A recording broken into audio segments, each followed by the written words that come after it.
obsolete, Mr. Wordsworth. Lie. No man is obsolete. It's a cookbook. Who are we? When will they take the bandages off? You're a bad man. You're a very bad man. This lemon sucker here. He's the most suspicious of the bunch. My name is Talkie Tina, and I'm beginning to hate you. I believe you're going my way. Live from Willoughby at the heart of the Twilight Zone. Here are your hosts, Alex and Tyler, the prestigiously perfect podcast in which we call The Twilight Zone. What is up, Gnomies? I'm Alex. And I'm Tyler. Welcome to the Twilight Gnome Podcast, episode 64. What episode are we going to be discussing this week, Ty? This week we are discussing You Drive. Season 5, episode 14, original air date January 3rd, 1964. This was written by Earl Hamner Jr., who did 8 Twilight Zone. He's kind of the fourth member. He's kind of the Ringo of the 4 writers, I would say. Let's do the song about the octopus. And this was directed by John Bram, who directed 12 episodes of The Twilight Zone. Yeah, the name definitely sounds familiar. We've done quite a few. Do you want me to go over his 12? Yeah, let's hear him. He did Time Enough at Last, Judgment Night, The Four of Us Are Dying, Mirror Image, A Nice Place to Visit, Mr. Dingle the Strong, Shadow Play, Person or Persons Unknown, Young Man's Fancy, The New Exhibit, You Drive, and Queen of the Nile. Got to go with Mr. Dingle out of those 12. Mr. Dingle or Mirror Image? I mean, I know you didn't like it, but I really loved Mirror Image. All right. We'll get right into it, Ty. What was your favorite moment? Do you want me to say my favorite moment? Because I remember last week you said we tend to have the same favorite moment. True. Do you want to go? I would be shocked on this one, but we'll see. My favorite, I kind of have two. One of them, when the car comes out of the garage on the drives way there, itself. that was really fucking cool. And then I also liked when the lights first come on in the garage and the wife goes, someone's fooling around in the garage. It reminded me of, you're the kids who've been whacking off in my tool shed. My favorite moment, similar to your first one there, the whole scene where the car is driving itself, really well done. I didn't see a man behind the wheel. Like I remember you said when we were watching I think about Machines that you did see a little bit of the person driving. I was really looking hard for it, and I didn't see it, so that it did an awesome job there. And I really loved it too when the door opened itself, kind of like beckoning him to get in. Hands down, the better of the two cars driving themselves, without a doubt. Yeah. We have the technology to rebuild it. Doctor, what have you created? I am, for all intent and purposes, AI Serling. So every week I put a prompt into ChatGPT, come up with a Rod Serling style intro to the episode we are watching, and this week it came up with this. Oliver Pope, a man heading home in the rain, his mind elsewhere, his hands on the wheel and his fate just seconds ahead. One moment of panic, one terrible mistake, and Oliver drives on, leaving more than his tire tracks behind. But guilt has a way of following close behind, and sometimes it doesn't whisper, it honks, flashes, and starts itself in the dead of night. For Oliver Pope, remorse has taken the form of a machine with a mind of its own, and it's steering him straight towards a destination found only in the Twilight Zone. The line where Flashing. it honks, guilt honks at you. I was like, oh, that's kind of funny. I like flashing because I just thought of Diddy flashing. It flashes you. The car's flashing me. It's showing me its headlights. That was a cool voice. All right, so every week Tyler and I come up with a few questions for each other, keep each other on our toes while watching said episode. I have 4. Drinking water, sorry. I also have 4. All right, it is an even, so I'll go first. What is Oliver Pope's license plate number? Oh, it is. I'm going to try. I wrote this down as one of my questions. I'm going to try not to look. FYH234. Good job. Great job. What is Ollie's profession? Ah, damn it. Is he an insurance adjuster? Office manager. Yeah, just generic. This is the most generic you could possibly get.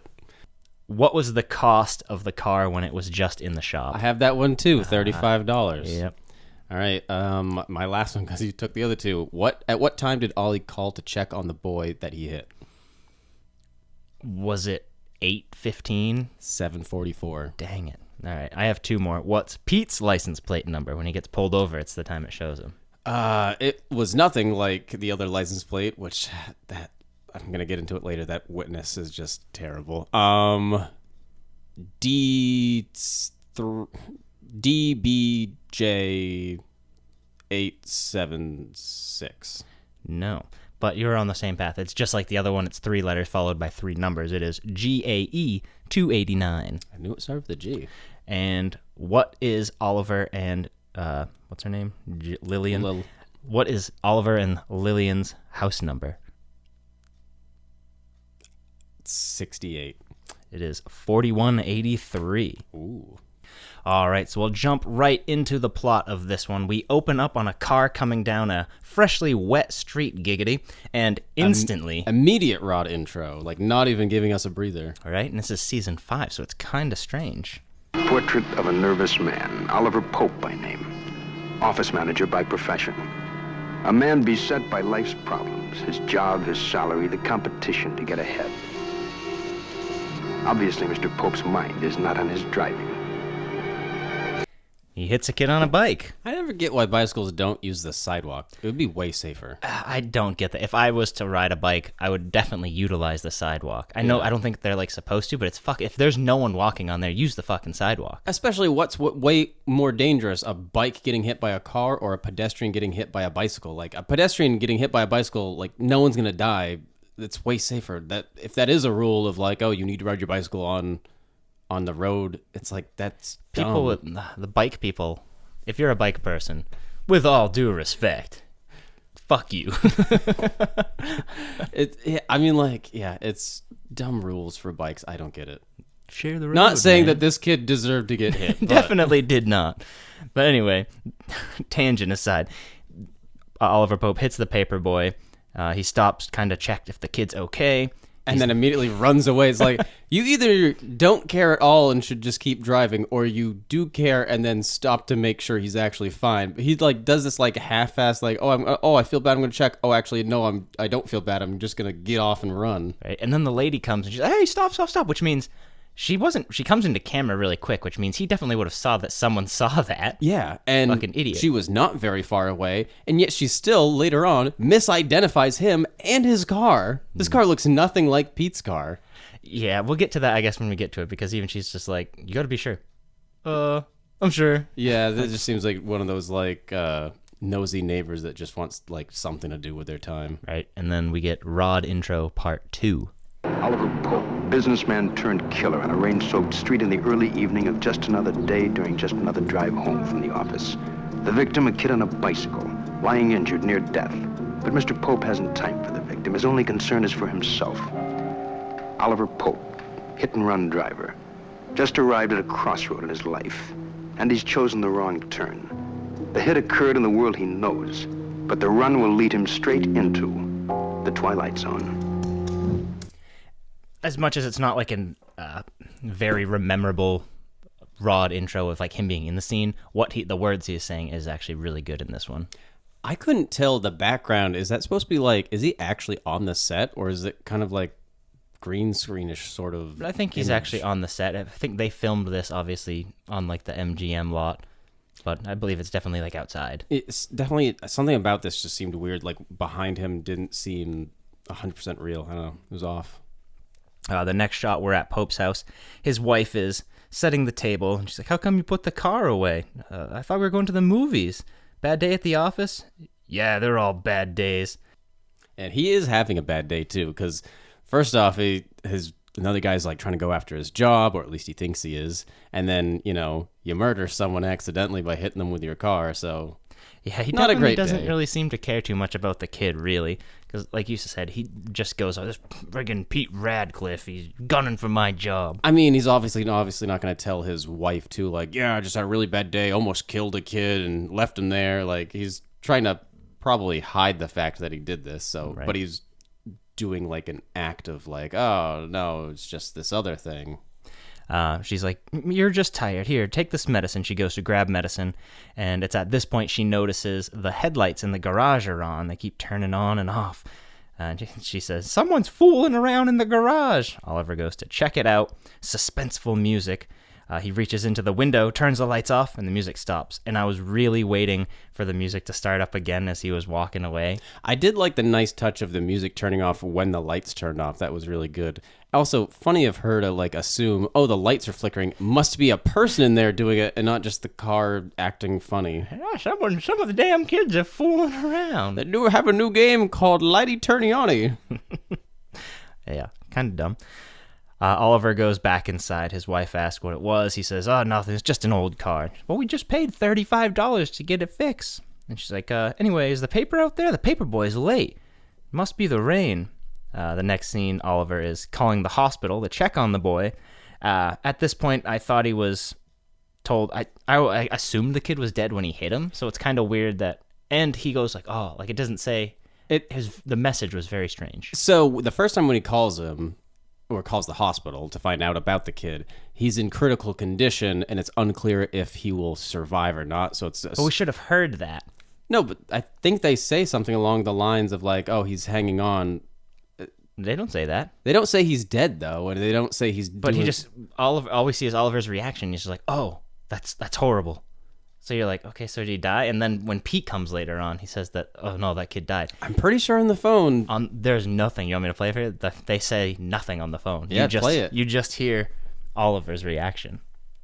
There was an accident this evening at the corner of 3rd and Park. Could you... well, I'm a friend of the family's. How is the boy?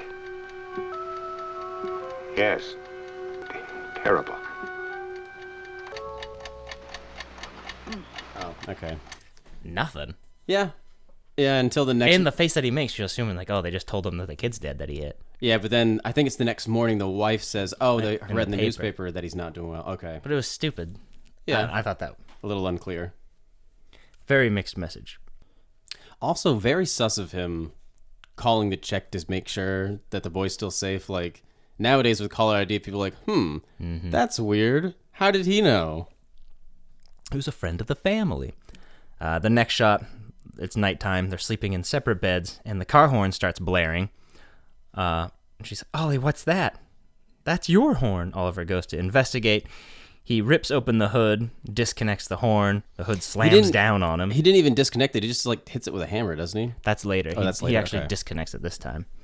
He runs back inside. The next morning, Oliver's wife's telling him, "Oh, isn't it sad about this young boy?" I'll play some of this because it's just, obviously we as the audience know, but it's funny hearing other people be like, "Oh, that guy's a huge piece of shit." And then it's like, but that's your husband. Yep. Isn't it terrible about that little boy? Only 12 years old and they don't expect him to live. I hope they find the man who did it so they can give him what's coming to him. How do you know it was a man? Oh, didn't you get that far? There was a witness. Now, how do you expect to do a day's work on one little piece of toast, Well, I'm not going to go to the office today, Lil. I don't feel very well. I thought you fixed that. I did. Are you sure there wasn't somebody in the garage last night? I told you it's that car. It's old. Nothing about it works right. She is fixated on it being a person in the car messing with him. And the way he acts, it almost seems, no, like you have a mistress in there. And then she just keeps honking the horn like, "Get the fuck back in the garage." He makes it a lot more suspicious. Yeah. Also, he's wearing a full suit and tie, and he's like, "I'm actually not going today. I don't feel well." Why did you put on your suit and tie then? Right. Oliver says that... I think at this point, Lil says she's going to take it in to get serviced. Yes, because he says there's nothing wrong with the car, and she's, "No, I'm going to go do this."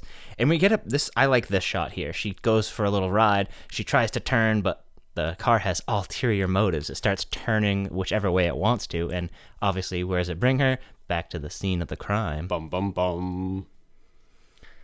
And then it stalls right out in front of her in the middle of an intersection. Worst place for it to stall. She goes to the payphone. Also, love payphones. Like, why do they should be a thing again? I know they are not dirty, useful, but they're so just cool a looking. place for bums to sleep in and people to shoot up in. And this one looks the cool. phone would be nasty. Back in the 60s, before there was all that crap.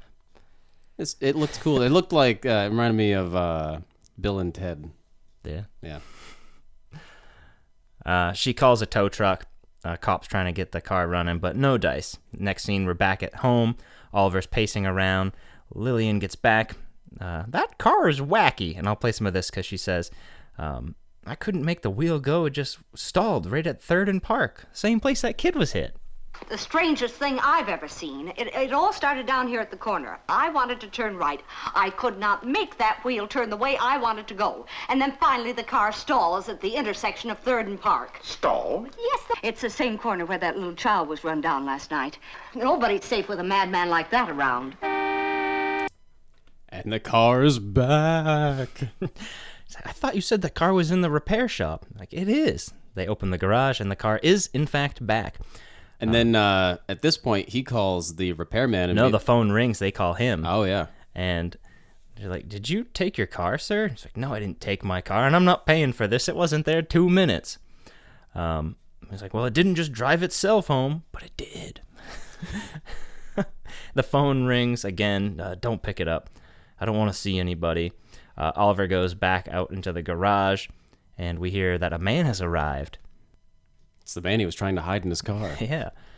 And he kind of like pretends to be sick on the couch there, and Pete comes in, and we hear his wife, he's a little under the weather, so... and then he's like, what brings you here, Pete? Pete says he did all of Oliver's work for him. Just need your signature. Oliver freaks the hell out. You've been gunning for my job. Complete overreaction. Like, clearly, I mean, I obviously don't know too much about their whole relationship at work, but like, if someone tried to help me out by doing that, I'd be like, oh, thanks a lot. Like, that's super helpful while I was gone that you helped pick up the slack. Like, I wouldn't be like, oh, how dare you do my work? I really love working. Right. He's like, I was just trying to do you a favor, Oliver. You think I like doing all your work? I got better things to do than do this shit all day. Pete leaves. Lillian tries to apologize. Pete's like, sorry, I'm just a little tense. I knew that little kid that got hit the other day. And I'll play it again because it's, again, another moment where he's like, that fucking piece of shit. Right in front of him. It's awesome. Last night, a kid in our block was run down. He used to come over and play with my kids. Some maniac smashed into him and left him lying there in the rain. I know. We've been reading about it in the papers. It's a terrible shame. Well, we're watching the corner. He'll show up. They always do. You don't happen to know how the little boy's getting on, do you? He died, Mrs. Pope, about an hour ago. That would be the fucking worst feeling in the world. Obviously, he did the wrong thing. But even if you did the right thing and stood there, that would fucking suck so bad. That'd be terrible. The next scene, the cop is waiting around the corner with the lady that was the witness, and he's like, you sure that's him? Yeah. Yeah, I'm kind of short. You need to be positive. Yeah. Okay, well, now that you said I need to be positive, I'm positive. That should have been, the cop should have known better. That lady was not an accurate source. And then right after he pulls over Pete, he's like, where were you last night? And he's like, I was at home with my wife. And he's like, I have a witness that says you're wrong. Well, I have an alibi that says I'm right. Right. Pete is now blamed for the hit and run. The next shot, we're back in the kitchen of Oliver Pope, and Lillian asks Oliver, what's the matter? Because he's reading the paper. You look like you've seen a ghost. And he's like, the paper says they found the person who hit that kid. It was Pete. Oliver kind of seems relieved because obviously he's out of the woods. I couldn't really tell if he was happy about this or kind of also conflicted, being like, oh, well, he knows that Pete's innocent. So I don't think I almost think he's more like the Eric Cartman, just like, oh god, I got away with this. I definitely don't think he has that much remorse. Yeah, he doesn't really seem to care about the kid at all. Even his wife's like, how come you're taking satisfaction out of Pete's misfortune? He's like, well, at least I don't have to worry about things around the office anymore. We hear a noise in the garage, and he pretty much starts gaslighting. You didn't hear anything. I used your gaslight. I used it, right, didn't I? Yes, you did. All right. And she's like, that's it. I'm going to call the cops. Don't call the cops. I'll go check it out. Oliver. If you're not man enough to get in that garage and check for the man that I think keeps fucking around with our car, I'm going to call the police. Oliver enters the garage. The front bumper falls off the car. And then the car starts all by itself. Oliver's freaked out. The next shot, it's nighttime. They're in bed again. We hear a radio start playing. The wife wakes up. They immediately jump to the conclusion that it's the neighbors playing their music way too loud. Like, damn, neighbors always playing music at 3 a.m. Right. I kind of like this because I think Pope knew that it was his car, and he's like, don't worry, I'll take care of it. And he, like, kind of is pretending, like, you damn kids. You damn. I know, he doesn't even yell loud enough. Because I think that's what he's going, like, he knows deep. He knows it's not. He knows it's the car, not the neighbors, yeah. So he goes down into the garage to check it out. And I like this. As soon as he goes in, the music stops, and we get a special little news bulletin. And now 5 minutes of the late news. An arrest has been made in the case of the driver who yesterday ran away after fatally injuring young Timmy Danvers. The suspect, Peter Radcliffe of 509 Harborough Street, has been positively identified by Mrs. Muriel Hastings, who witnessed the accident at the intersection of 3rd and Elm. Funeral services for the victim will take place tomorrow afternoon at Trinity Church. Pete's just a suspect at this point. They don't even know if he's done it yet. They're putting it on the radio like, the suspect is this man. It's like, he might be innocent. He hasn't even been tried yet. Yeah. Definitely more like shadow play, the way that it was. Everything's been instantly. Quick. Oliver turns the radio off. He closes the door, and then as soon as he closes the door, the same news report plays. It starts freaking him out again. He grabs a hammer at this point and starts beating the shit out of everything. He beats the shit out of the radio. The lights come on, so he beats the shit out of that. The horn comes on. Even after he hits the lights, too, though, there's still light coming out. Like, how? Yeah, I think... There's a light bulb behind the glass, and you just smash the glass in front instead of actually smashing the light bulb? Because that's what I was saying, like, the glass, if you just broke the glass, the light's going to stay on. You have to actually break the bulb, which I don't think they broke the bulb. What I think happened is they broke the glass, and there was someone inside the car that was supposed to turn it off when he hit that, but they fucked up the timing. Yeah. I'm pretty sure that's what happened. The next scene, it's the morning. The wife comes in with breakfast. She's like, oh, I was going to surprise you with breakfast in bed. No need. I'm all better now. And he said, what about the prowlers in the garage? She is just like, don't worry, I'm going to buy a lock. That will fix it. She's like, don't take a raincoat. It's going to rain again. Oliver starts walking down the driveway. Oh, aren't you going to drive? No, our car's falling apart. I'll take the bus. I'll put an ad in the paper, actually, while I'm at it and try and sell that car. And Oliver walks down. He just gets around the corner, and we get probably one of my favorite shot of this. It is a really cool shot. The garage door opens, the car backs out, and it's at this point Lil realizes, what the fuck? There's not a person that's been messing with me. It's the car. Yep. Definitely a very good chase scene. I like that a lot. The cars with the classic trip at the end of every chase scene. Yep. Car's beeping at him. He's scared shitless. Starts running. We get just a really cool montage of him running, car getting closer to him. It starts raining. Oliver falls down on the pavement. Car comes about 2 inches away from crushing his head. I thought it was actually going to kill him, and that's how the episode was going to end. That would have been better. I mean, it could have been better also, but if it took a dark turn, it's like, oh, there was a witness, and then now he has to just go on this murder spree of and then someone notices him murdering the witness, and it's about to crush his head, but it doesn't. It stops just shy, and the door opens all by itself. The car door, that is, the passenger side. Oliver decides to get in, and he kind of just lets fate bring him where it needs to go. And where does the car bring him? The police station. And Rod takes us out. All persons attempting to conceal criminal acts involving their cars are hereby warned. Check first to see that underneath that chrome there does not lie a conscience, especially if you're driving along a rain-soaked highway in the twilight zone. And that is our episode. Tyler, what did you learn? Never trust an eyewitness to positively identify someone. Definitely not. I think they did like a whole investigation or like a study on that, and a lot of eyewitness thing is like not credible whatsoever. Yeah, like people are like, did they have like a beard? And like sometimes they'll like add like facial hair that didn't exist, and like they'll be like, oh, they had glasses when they didn't. Like just weird shit. It's like, how do you not remember that well? All right, we'll jump right into ratings. IMDb currently has this at a 7.5 out of 10. I can't tell if we're on the same page of this or not. I think we're probably going to be pretty close. So? You want to try it at the same time? Yeah. Or no? All right. 1, 2, 3, 5. 7.5. Oh. Holy shit. Now, all right, I had the lower one, so I'll go first here. Very far off. I thought you liked this one. It's not good or bad. It's perfectly forgettable. There's nothing in it that's like, wow, that sucked, and there's nothing about it that's like, wow, that's great. It just kind of exists. There's nothing I can say that is awesome with this, but there's also nothing I can really say bad about it. It's a good spooky campfire story, and like I said, everything's kind of good, but it's just not good at the same time for me. It just falls in that pit of forgettable. All right. Yeah, I mean, I'm giving this a 7.5. I thought the message was good and clear. If not, a little bit of a PSA, kind of felt like you're trying to learn a little bit. But other than that, like, characters were well written, and it's a classic story of a guilty conscience with a magic card twist, which makes it fun. Yeah, I mean, I liked it quite a bit. I'd say the only downfall for me was that it was a bit on the corny side, but otherwise really good. I know we've said this quite a bit, and it's weird because, like, if you'd asked me the Twilight Zone in a whole, what would you rate it? I'd be like, oh, it's a 10.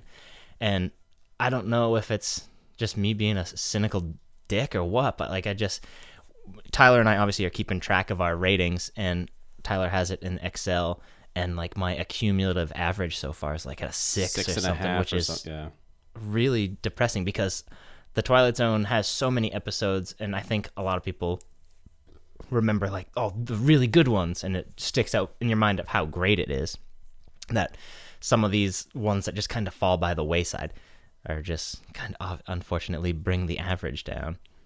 But it is interesting to see that for the most part you've actually enjoyed most of the episodes more than I have. Yeah, that I wouldn't have thought that. I think, like you said, I'm kind of like less of a harsh critic on stuff. Like, if I enjoy it, I enjoy it. If not, yeah. Who are they? Where are they? What are they? Let's find out together in The Twilight Gnome presents Inside the Twilight Zone. All right, so this week we have Edward Andrews. He played Oliver Pope. He was best known for his role in 16 Candles. I've never seen 16 Candles, have you? I have not seen it either. And Gremlins, which I don't believe I've seen. I have seen Gremlins. Who was he? Was he? Must have been an old man by... it was filmed in the 80s. So 20 years older than that. He probably was an old man. Yeah. Because he's probably like 50 at least in this. And he is in a lot of TV shows from the 50s, 60s, 70s, and 80s, and he's in 2 Twilight Zones, and now we have finished our we've already Edward seen him? Andrews. You don't recognize him? No. Third from the Sun. He's the bad guy that's trying to... Oh, okay, yep, yeah, okay. We have Helen Westcott. She played Lillian Pope. She was... she started very young. Her parents, I guess, were like vaudeville actors, and so when she was a kid, even like before she was even 10, she was in movies in the 30s and 40s. Then switched to TV in the 50s and 60s. She was in an Abbott and Costello movie and just lots of movies in the like golden age of Hollywood. Then we have Kevin Hagen. He played Pete. He was also in 2 episodes of Twilight Zone, and now we have finished his. Do you remember his face? Was he in Elegy? He was. He was one of the astronauts in Elegy. And then he was in 113 episodes of Little House on the Prairie. He played Dr. Baker. I've never seen that. But... Never seen it. And he was in 2 episodes of MASH. Oh. And like most people on MASH, he played different people. It's crazy that they did that. I mean... Every time I see someone was in MASH, and it's like, oh, they were in like 5 episodes, but every time they play a different character. That show ran for 11 seasons. They had like a ton of episodes. The only time where in MASH that is confusing is with Colonel Potter, because in the earlier seasons, it was either season 1 or 2. He shows up as like a minor character, and he was like a general in that episode. But then he returns in season 4, and he is a permanent cast member. So that's the only time where it's like kind of jarring. It's like, wait a minute, I remember you from an earlier season, and now you're a permanent cast member. If you're just like a one-off and like you come around every once in a while, like sure, people aren't going to remember you, but that one was weird. And this is one of the 32 episodes that Robert McCord was in as well. He's uncredited. He's just like, in this episode, he was a passerby. He's just in the background. Nick of Time, he was one of the people in the diner, but he was in 32. But I think he has the record for appearing in the most Twilight Zones, but it's just uncredited, just stuff in the background. Guy in the street. I don't remember. He must have been like in the scene where the car stalled or something. Probably.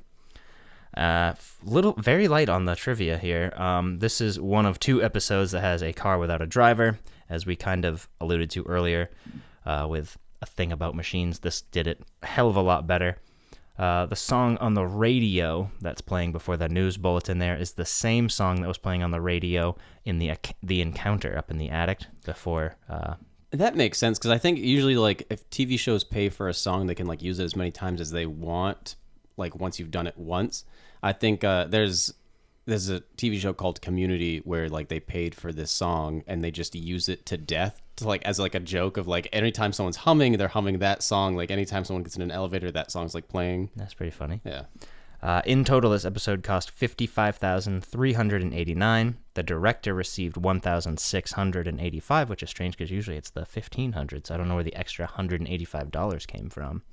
And the cast received $6,025. Maybe the director received that because maybe like the Highway Bureau was like, this is a PSA, we'll put some federal money. Yeah, who maybe. knows? But that is it. What'd you say your name was? What's in a name, Mr. Benninger, really? A mere question of semantics. Just language. A mere stretch of words. All right, so every week Tyler and I come up with a few alternative titles to the episodes we are watching, and I did 3 this week. I have 5. All right, I'll go first then. I got my debacle out of the way. I have the driving debacle. That was mine, the driving debacle. All right, go for it. I got the Telltale Car. Yeah, it's good. I got Hit and Run Fun with Ollie Pope. Yeah. I got Murder Mobile. The Car That Knew Too Much. Killer Car. And my last one, You Can Hit and Run, but You Can't Hide. Pretty good. Switcheroos, I have 7. I have 4. All right, you go first then. I got A Thing About Machines. Yep. I have Escape Clause. No, I have The Whole Truth. I don't have that. I have Judgment Night. I have that one. And my last one was The Fugitive. Yep, I have The Fugitive. I have Death's Head Revisited, Spur of the Moment, and The Encounter. Yeah. Yeah. You are now about to penetrate the Twilight Zone. All right. I have a porno parody title name. Excited. Let's hear it. And I kind of have a plot that would go with it, too. Okay. All right, so it's going to be called Goo Drive. And I would imagine it's like a bus full of sorority girls, and they hit a poor paper boy, and they don't kill him in this one. And just, oh, how could we ever repay you? That's pretty good.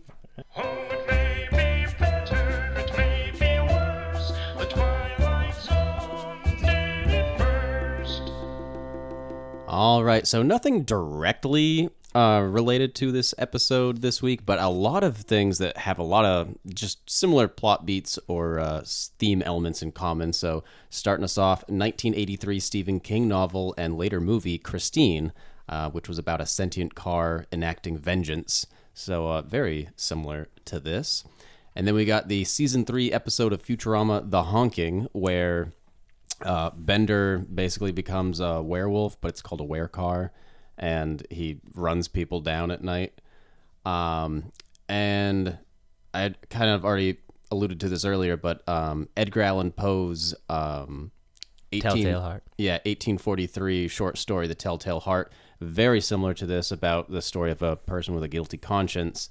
In that story, though, it was like a heart beating underneath the floorboards, whereas in this case, it's a car honking in your garage to make you tell the truth.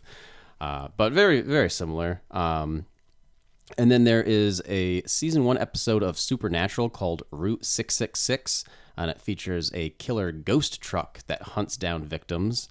And then last but not least, the scene where the car is driving itself and it opens its doors gave me wicked deja vu to Transformers. A very similar scene where Bumblebee opens up its doors. And then after watching this, I had to go rewatch Transformers last night. So The original one there? Yeah, with Shia LaBeouf. And you like the Mark? It's a fucking Transformer. I have not seen the Mark Wahlberg ones. It seemed, I don't know, it kind of went off the rails at a certain point. For sure. All right, so every week Tyler picks the episodes, and he does so by showing me an AI-generated picture. I play a little game where I have to guess what it is. Now, apparently we are never going to watch a Season 4 episode ever again. I almost feel like I have to keep doing it, or I'm going to be like, all right, this week I'm finally going to say, and it's going to be a Season 4. The week where you don't guess Season 4 ends up being. But it has been like 10 now, or 11, so I'm going to guess Season 4. All right, you ready? Yeah. The Fever. Yeah. Not Season 4. Not Season 4. Season 1. All right.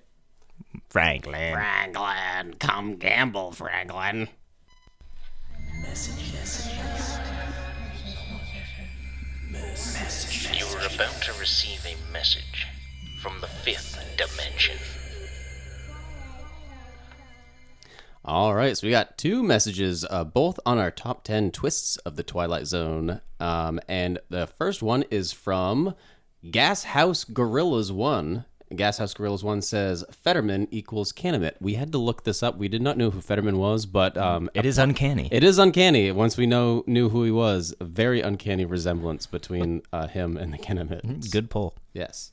And then we got another comment from, I think it's Jim Rassant.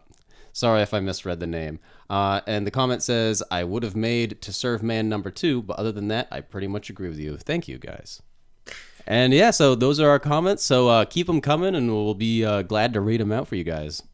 All right, just a little bit of housekeeping, guys. If you could please continue to like and subscribe on the YouTube page, it means the world to us. We're at 140 as of this recording date, and it's awesome. And I know that probably a lot of the traffic has been coming from the top 10 video. We do have another top 10 video coming out in the next week or two. Should we tell them now? Or? Yeah, we can tell them what the category is going to be. So it's going to come out probably with episode 65 next week, and it is going to be the top 10 funniest episodes of the Twilight Zone. I think we have a pretty good list. I'm excited for it. Yeah. And after that, we're obviously going to do our special at 75, which we won't tell you what that is yet, but it's going to be pretty special. And special's gonna be special. And then we'll do another top 10 list on episode 80 around Halloween. So that's just a little hint for you of what that's going to be.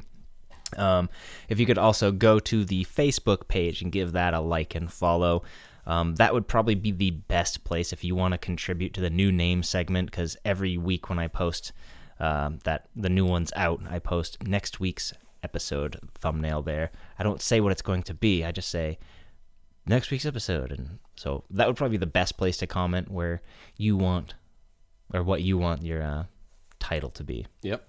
If you need to get a hold of us for any other reason, you can email us at twilightgnome59@gmail.com. That thing's still empty as fucking... I mean, other than like the YouTube sends us emails. All right. Maybe one day. Maybe someday. We'll get that email. Yeah, but thank you guys so much. It means the world to us that you guys continue to listen.